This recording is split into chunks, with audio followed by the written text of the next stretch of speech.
Clockwise, rotating to the right.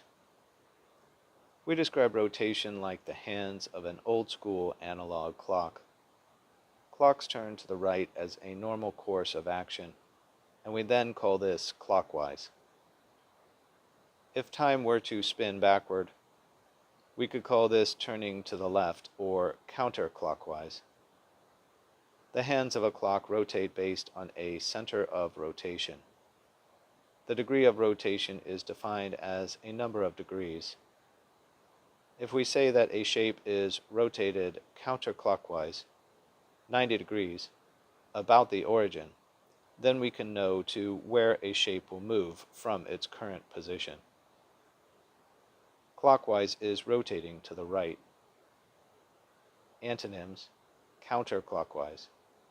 Related words: rigid motions, rotation, center of rotation.